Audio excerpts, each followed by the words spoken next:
Well, thank you. Is the mic working okay? Okay, if nothing is clear, don't hesitate to tell me about it. Someone else's cell phone is over here. Nowadays, if you have a cell phone, you have to remember that this is not your cell phone, it is our cell phone. Because whatever you say is known to everyone else. There's no such thing as privacy as far as cell phones are concerned. What Mr. Bhuminathan didn't mention, of course, is that I claim to be one of the founder members of the Society for Prevention of Cruelty to participants in seminars, syndicates, lectures, workshops, retreats. Listening to a lecture is much more difficult than giving one. So it becomes a little tough for me to, to hold your attention for very long. The human mind can only take about 20 minutes at a time. Secondly, this is a no-holds-barred session. I was told that the normal schedule is between 10 and 11:30, which means I have to gallop through everything. I don't intend to. Now this is, in a sense, entirely voluntary, at least after 11:30. So anyone who needs to take a round or go out and wash their faces, you're most welcome to do so anytime. And it's flexible. I'm flexible as well. I can be here till you throw me out, or till, my hotel will charge for an extra day, which I don't want to impose on the kingmakers. And so having said that, let me thank you all, the kings of kingmakers themselves, and all of you who made this session possible. Now, the question was, what do I talk about? If I talk about values, I'll probably be straying on a rather difficult path, because very often those who do talk about values don't practice the same. And there's a huge gap between precept and practice. In the institutions that I've asked to head, they said, look, Mr. Director, you're teaching them knowledge and skills. What are you doing about values? Are you doing anything? So I said, look, I've learned that one should not talk about it. Better to keep one's mouth shut and try and set a good example. And sensitizing people is something which is a little difficult. It's not easy. It's a major exercise. But my present audience are people who are appearing in the exam. Generally of an age group, I'm told the majority of you are between the ages of 21 and 25. Even up to 30 is fine, you're still young. The definition is you're young until you're 45, and then you enter middle age. So now the question is, what do I say? The first thing I'd like to say is this, that people talk about 5 or 6 lakh candidates appearing in the exam. And then out of that, say about 30,000-40,000 qualify for the examination, the prelims and then the mains, and finally a number of people are taken. What about the others? I would say if you do not get into the services, please remember this is not the end of the world. I had opted for the IAS exam in 1966, not because I wanted the IAS, I didn't. I was a somewhat opinionated, arrogant young man, focusing only on the foreign service. I hadn't heard of the IAS. I thought the IAS were people who were barbarians who lived in small places.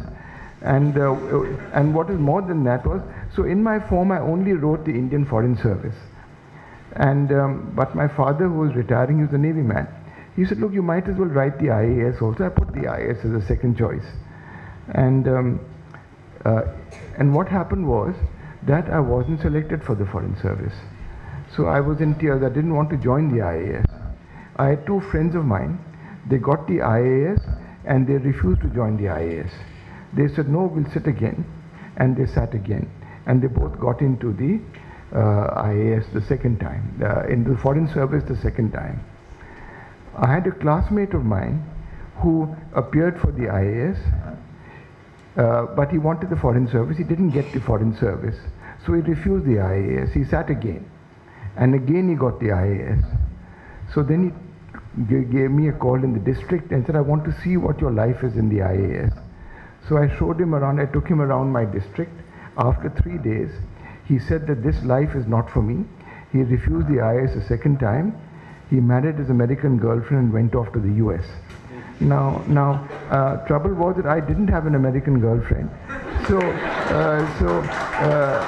therefore I had no choice. I said, let me review my future. Okay, yes. So then I said, well, if my friend can do it, why can't I? So I took leave. I went to my friends. I was a Bombay wala for some. I went to Bombay, and then I spent some time in Calcutta, and I sat with my friends in the private sector. I was with them morning and night in their offices, and then I attended their parties in the evenings. And after 3 days in each city, I said, look, no matter how badly off I think I am, I'm better off than these guys. And then years later, when I did, in fact, travel frequently, and I spent my early years abroad in any case, I found that life in the foreign service was not all that interesting because all decisions are taken in Delhi. So this was the background. Now why I'm telling you this is this.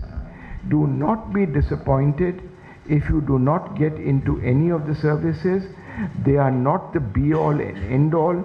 The country is changing, the economy is changing, and therefore do not think that the world will come to an end if you do not get the service of your choice. So please keep that in mind. You can only succeed in life if you are mentally prepared not to accept the worst.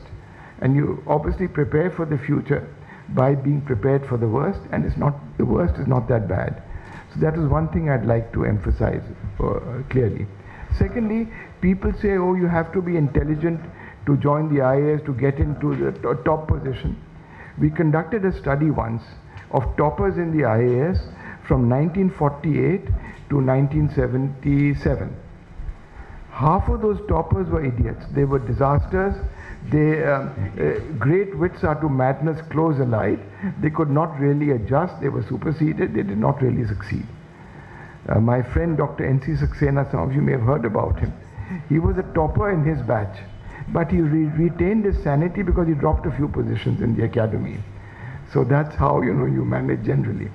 So do not be overawed by anyone. People said that there were great people in this world. I believe there weren't any great people. They were ordinary human beings like us. And so therefore, there is no one who has a kind of ultimate sense of wisdom. Each one of us is a flawed individual who, we should try and keep our feet firmly on Mother Earth. Another issue which comes up very often is career choices. In our time, and I was talking to Mr. Vivek Harinarayan about this, that we didn't have many choices. I didn't have many choices. I was lucky. I was lucky because if I failed in everything else, the school and college network would give me a job in a tea garden, and I'd probably get better pay than in the IAS. So I probably wouldn't starve. But in any case, the fact is that today you have many more alternatives. You have the case of, in fact, one of your mentors, Mr. Vivek Harinarayan, who left the IAS to do something different. And that itself is an example that it's not that you're getting a career for life. It doesn't have to be that way, above all. It's only those who feel insecure who are unwilling to, really work and unwilling to change and go into an unknown area, uncharted area. Now about the government, my present, what keeps me busy is I teach public policy drivers, which means that you can ask me any question you like under the sun, no matter how embarrassing it may be, and and do not be overawed by that. Do not be overawed by languages either. I'm supposed to be a Hindi wala, but I learnt Hindi as a foreign language. Many of you probably speak better Hindi than I do. And when I went to Madhya Pradesh, because my Hindi was basically Bombay Hindi, mangta hai to le lo, nahi mangta jao. And that which people said that these people are very rude and North Indian, but that's the way they speak. Or again, in Tamil Nadu, when I was in the Agriculture University visiting, and I spent out there, so I said, well, let me try. I came in late to the canteen, so there was only one or two people out there. So I asked one of them, I said, Tanni Kundeva. He said, Tanni illa. So I said, Sapad. He said, Tanni illa, Sapad illa po. So much for your transactions. The fact is that language is something which you will pick up if you go to another part of the country. That should be the least of your worries. Jobs in the government, are you worried about what's happening in the government? Is CAA really worth it? Is NRC all about? Are we following divisive policies? Where does your loyalty lie? Your loyalty would lie in any case to the President of India, to the Constitution of India, and through them to the people of India. There's no connection with any political party. Many of us, to use a Hindi phrase, can be chamchas, but we compromise. I'd like to say one more thing, is that politicians tend to be more intelligent than bureaucrats. Bureaucrats pass one difficult exam. Politicians pass more difficult exams every 5 years. And having done that, they have their feet more firmly planted on the ground than we do. We tend to be, a little more petty when it comes to dealing with matters. Politicians generally have a wider perspective. As far as corruption is concerned, it does exist, it has existed, it follows new forms. But these are individual decisions. In service, you will remember that your reputation will always travel faster than you do.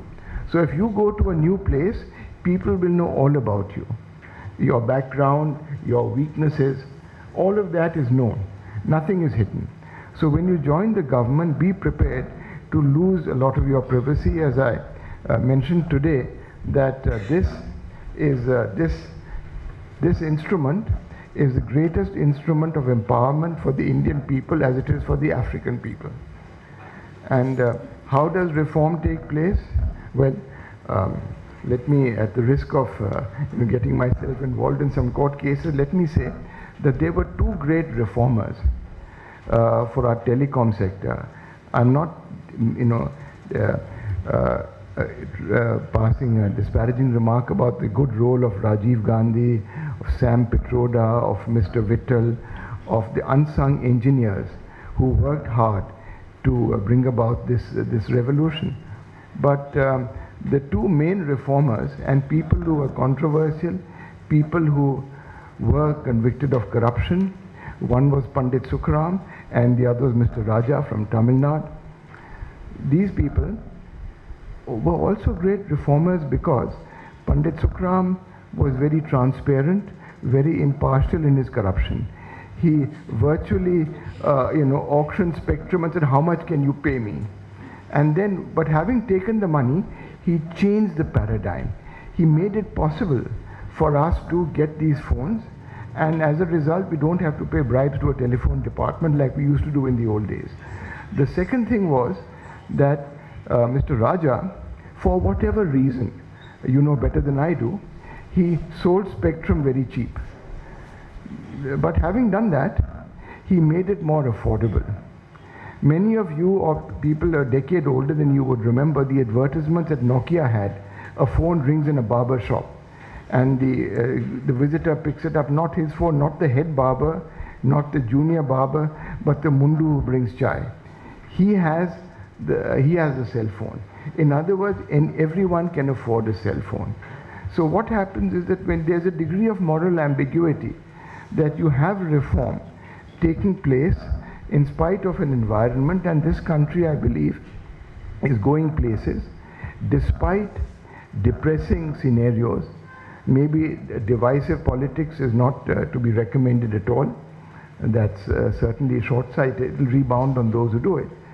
And reform takes place as much by accident as by design. In the license permit Raj, where I was, I went into the Ministry of Industry. And when I went there, I came to to Udyog Bhavan. And as I entered Udyog Bhavan, the lift man gave me a salam. So I also salamed him. But then he bowed and gave a second salam. So as people here are very nice, so I also bowed. So I'm not getting any money from this fellow. So then the system there was that you were punished if you produced more. And you applied for a license, and there was some corruption at the technical department level as well. Ministry was by and large clean. But then the political executive would negotiate with the party, and they would allow a license if certain money passed hands. And the money went up right to the very top. But the good thing about this country is these things don't last. And bankrupt policies lead to bankrupt governments. And in 1991, our government was bankrupt. And that was the best thing that happened to India. We have a saying in Madhya Pradesh, it's in Hindi, Kangali ke baad hoshiari. So when you are bankrupt, you become wise. And we became wise, we reformed our economy, and since then, our growth rates increased. I believe they will increase in spite of the present hiccups. There are various other societal factors. If you look at the main events in the last 100 years, a lot of the events are, one is of course post-World War I, the end of the, not just the Austro-Hungarian Empire, but the Ottoman Empire. Countries in the Middle East were created by two bureaucrats, one French and one British, who took a pencil and paper and redrew the map of the Middle East. And then you had the Great Depression, where any thinking person had to be a socialist because markets collapsed. And to take you back to your economics 101, your basic economics, when markets fail and when investment and consumption dry up, government has to spend money. So people believe that government expenditure was the answer. And I remember that things were pretty bad in many countries. But World War II was the ultimate Keynesian intervention, because then the economy recovered, and after the war there was investment. India had to be a socialist country in the initial stages because we didn't have the infrastructure. We should have changed earlier, but we chose not to. It did slow us down. But there's a price to be paid for growth and development. China was a different story. And China had the advantage of a dictatorship. So certainly a socialist, the socialist ideology is probably the noblest ideology that you can think of. It has some of the best people, the best minds, people who are comparatively honest, although committed to an ideology.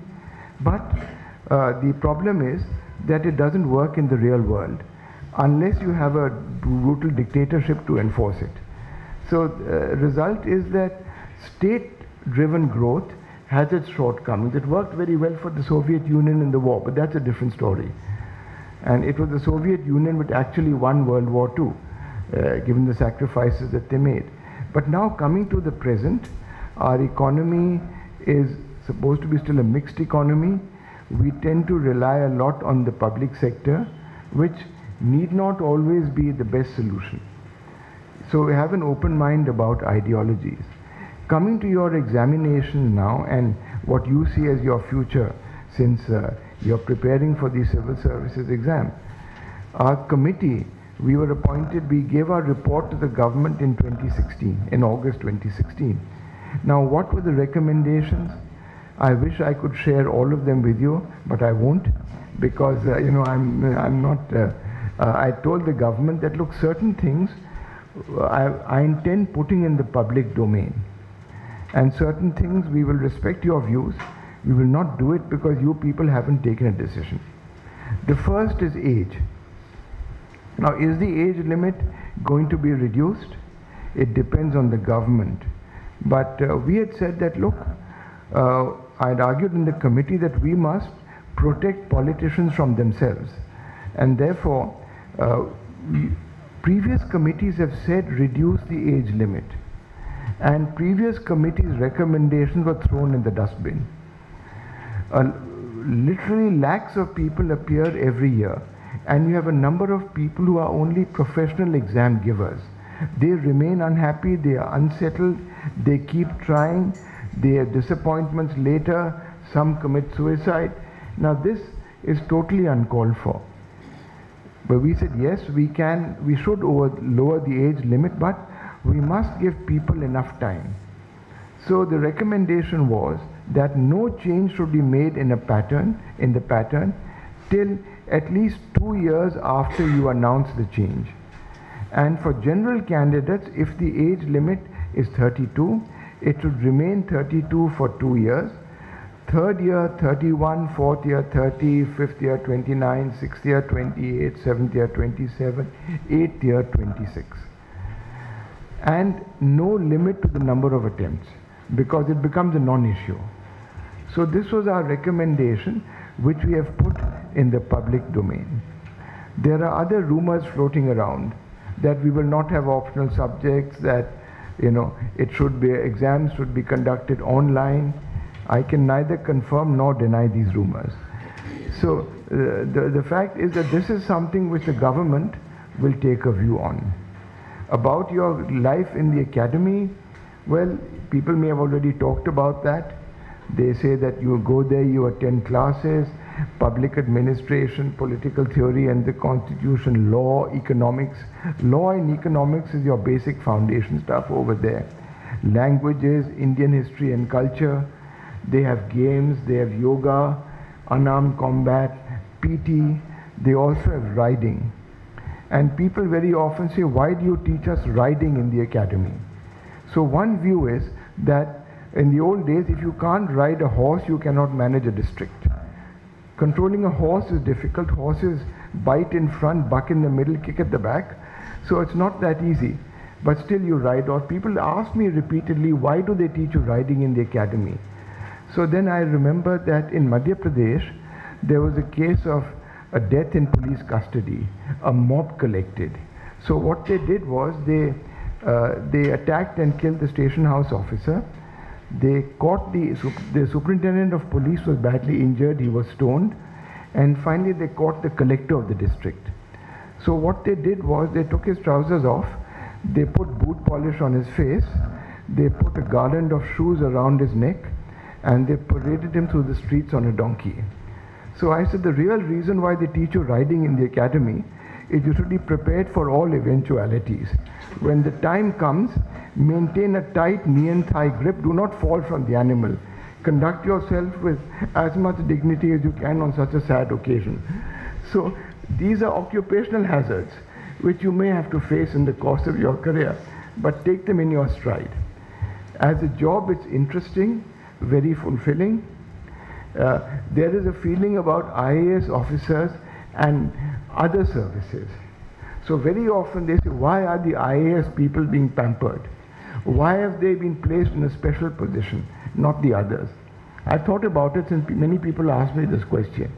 And I say that there's probably a tacit love affair between politicians and IAS officers, which neither side admits. The fact is that the IAS, being generalists, can be shifted from job to job. The moment we understand a job, we are shifted. So what happens is that because we are not experts, and therefore there is no threat perception on the part of politicians. The IAS man is both a counterweight against an organized department. The politicians also fear the police, even though they interfere with the police more, but they fear them. The IAS is a counterweight and a whipping boy, and he is dispensable. If you drowned all the postmen in the country, there would be problems. But if you drown the IAS off, there'd be no major problem. So we are dispensable, and therefore we are weak. And because we are weak, we are strong. Because we derive a lot of power from the politicians. They like us, they have a comfort level, they may criticize us, they may throw us from post to post. But there is this tacit understanding. Secondly, politicians, and this is what I was telling our friends, are people who are smart, and they certainly know how to manage their affairs. No one has a monopoly on integrity. Politicians can also be honest. In fact, many people think they aren't, but a lot of them are, and they do reasonably well. Now this is a scenario where right now you have an economy which is stagnant, because when you look at the state of the world, we talked about the Second World War, we talked about the end of colonialism. People argue that we never really fought for independence, but we got it because the Brits no longer considered it a viable proposition. But whatever it was, we didn't make sacrifices of the kind that, say, a country like Algeria made, where 2 million people died. This wasn't the case in India. But whatever it was, the country changed. The Cold War came after the Second World War. That has ended. We are now not really living in a unipolar world. Things are happening here. Today, of course, there are various threats. But if we take the developments in the 21st century. We have 9/11, which altered everyone thinking of the world. Having spent time in Afghanistan, I also know the situation there can be a little worrisome. But whatever it is, there is a degree of stability. Coronaviruses apart, that's something which it'll probably get worse before it gets better. And the global financial crisis now is exacerbated by this, but all this will change, all this will pass. It's something which we have to deal with. தன்னுடைய பேருக்கு பின்னாடி IAS ஐபிஎஸ்னு போட்டுக்கிட்டு அந்த குழந்தைகளோடு சேர்த்து அந்த பெற்றோர்களும் தங்கள் வாழ்நாள் முழுக்க சுமந்த ஒரு கனவு கலெக்டர். உங்களுக்குள் ஒளிந்திருக்கக்கூடிய அந்த கனவுக்கு நனவாக்கக்கூடிய ஒரு பொன்னான வாய்ப்பை வழங்குகிறது கிங் மேக்கர்ஸ் ஐஏஎஸ் அகாடமி வழங்கக்கூடிய